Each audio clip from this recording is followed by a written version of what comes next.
شروع اللہ کے بابرکت نام سے جو بڑا مہربان نہایت رحم کرنے والا ہے۔ السلام علیکم ورحمۃ اللہ وبرکاتہ۔ رسول اکرم صلی اللہ علیہ وسلم نے ارشاد فرمایا، اگر لوگوں کو پتہ لگ جائے کہ رمضان کیا ہے تو وہ آرزو کریں کہ پورا سال ہی رمضان رہے۔ اتنی برکتیں اور اتنی رحمتیں اللہ نے اس مبارک مہینے کے دامن میں ڈال دی ہیں۔ حضرت ابو ہریرہ رضی اللہ تعالیٰ عنہ سے مروی ہے کہ حضور اکرم صلی اللہ علیہ وسلم کا یہ فرمان بھی سنیے جو صحیح بخاری مسلم میں ہے، جو محاسبہ نفس کے ساتھ اور ایمان کے ساتھ روزے رکھتا ہے، اللہ تعالیٰ اس کے پچھلے سارے گناہ معاف فرما دیتا ہے، اس کے دامن پہ گناہ کا ایک دھبا بھی باقی نہیں رہے گا۔ یہ کرم نوازیاں ہیں۔ حضور علیہ الصلوۃ والسلام ماہ سیام سے پہلے خطبہ دیا کرتے تھے صحابہ کرام کو، اور ماہ سیام کا استقبالیہ خطبہ دیکھیں، ان کو ماہ سیام کو کیسے گزارنا ہے اس کی تعلیم دیا کرتے تھے۔ آئیے جو خطبہ حضور صلی اللہ علیہ وسلم نے ارشاد فرمایا وہ آپ کے سامنے رکھوں گی۔ حضور صلی اللہ علیہ وسلم نے ارشاد فرمایا، آپ صلی اللہ علیہ وسلم نے فرمایا، لوگوں تمہارے اوپر ایک مہینہ جلوہ فروز ہو رہا ہے جو بہت بڑا مہینہ ہے، بڑا عظیم مہینہ ہے۔ یہ جو مبارک مہینہ ہے یہ ایسا مہینہ ہے، اس کے دامن میں ایک رات ایسی ہے جو 1000 مہینوں سے بہتر ہے۔ اللہ تعالیٰ نے اس مہینے کے روزوں کو فرض بنایا اور اس کی رات کے قیام کو نفل بنایا، اور جس نے اس مہینے میں کوئی بھلائی کی تو وہ ایسے ہے کہ جس طرح اس نے بہت بڑا فریضہ ادا کیا۔ اگر کسی نے نفل ادا کیا تو ایسے ہے جیسے اس نے فرض ادا کیا، اور اس مہینے میں جس نے ایک فرض ادا کیا اللہ تعالیٰ اس کو 70 فرائض کا ثواب عطا کرے گا، وہ ایسا ہے جیسے اس نے 70 فرائض ادا کیے۔ اور آپ صلی اللہ علیہ وسلم نے فرمایا، وہ صبر کا مہینہ ہے اور صبر کا ثواب جنت ہے۔ ایک دوسرے سے پیار کرنے کا، ہمدردی کرنے کا مہینہ ہے، دکھ بانٹنے کا مہینہ ہے، لوگوں سے محبت کرنے کا مہینہ ہے۔ یہ وہ بابرکت مہینہ ہے جس میں مومن کا رزق بڑھا دیا جاتا ہے۔ اور جس نے اس مہینے کے اندر افطار کروایا کسی شخص کو، روزہ دار کو، اللہ تعالیٰ اس کے گناہ معاف فرما دے گا اور اس کو جہنم کی آگ سے آزاد کر دے گا۔ اور روزہ رکھنے والے کو جتنا اجر ملے گا تو روزہ افطار کرنے والے کو بھی اتنا ہی اجر دیا جائے گا۔ روزہ رکھنے والے کے جذبے کسی کمی کے بغیر اس کے اجر میں بھی کوئی کمی نہیں ہوگی۔ روزہ افطار کرانے والوں کو بھی پورا اجر دیا جائے گا۔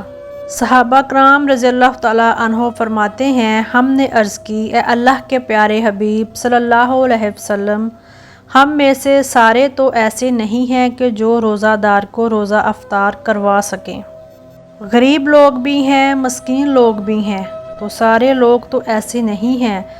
حضور صلی اللہ علیہ وسلم نے ارشاد فرمایا کہ جو کسی روزہ دار کا روزہ افطار کرواتا ہے اللہ تعالیٰ روزہ دار کے اجر کو کم کیے بغیر اتنا ہی اجر و ثواب روزہ افطار کرنے والے کو عطا فرماتا ہے۔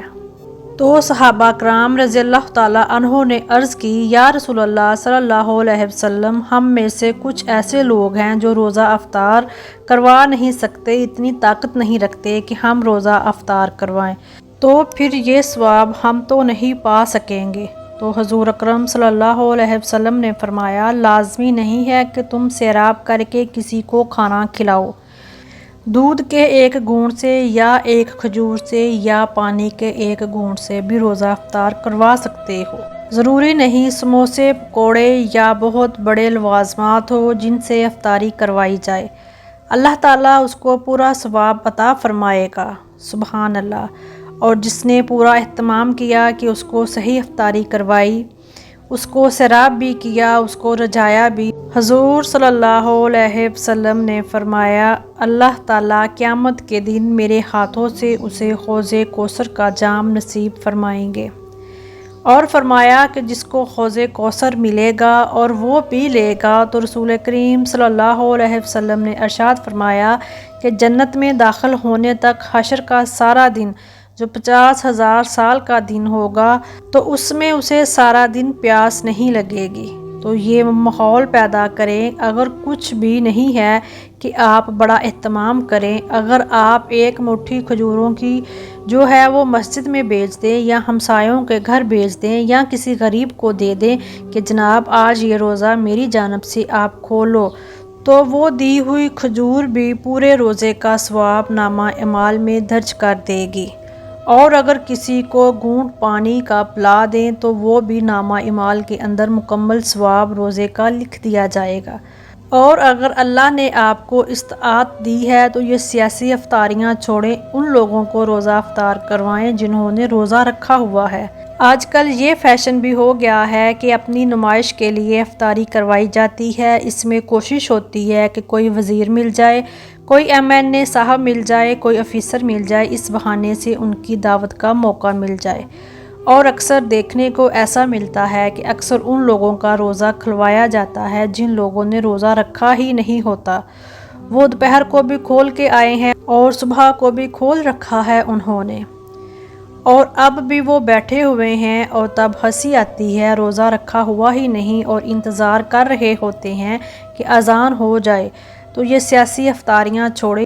حضور صلی اللہ علیہ وسلم نے صحابہ کرام رضی اللہ تعالیٰ عنہ کو ارشاد فرمایا کہ تمہارے دسترخوان سے سوائے متقی کے کوئی کھانا نہ کھائے، یعنی کہ صرف متقی تمہارے دسترخوان سے کھانا کھائیں۔ اور کسی انسان کی خوش بختی ہوتی ہے کہ اس کے دسترخوان سے کھانا کھانے والا متقی اور پرہیزگار ہو۔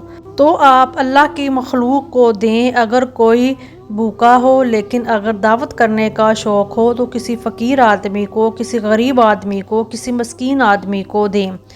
جو لیگ پیس سے ایک کونا کاٹ کر پھینک دے گا اس کو کیا قدر، اور غریب جس کو کبھی کچھ ملا ہی نہیں اس کو کھلائیں گے تو اس کی روح بھی دعائیں دے گی اور اس کا دل بھی، اور پھر اللہ کی رحمتیں اس پر نازل ہوں گی۔ اللہ تعالی ہم سب کو تمام روزے رکھنے کی توفیق عطا فرمائے اور ماہ صیام کا احترام کرنے کی بھی توفیق عطا فرمائے۔ آمین ثم آمین یا رب العالمین۔ یہاں تک تھی میری آج کی ویڈیو، امید کرتی ہوں آپ کو پسند آئی ہوگی۔ مزید اچھی ویڈیوز دیکھنے کے لیے میرے چینل اردو روداد کو سبسکرائب کرنا مت بھولیے۔ ویڈیو کو لائک کیجئے، کمنٹس باکس میں اپنی رائے کا اظہار ضرور کیجئے۔ شکریہ۔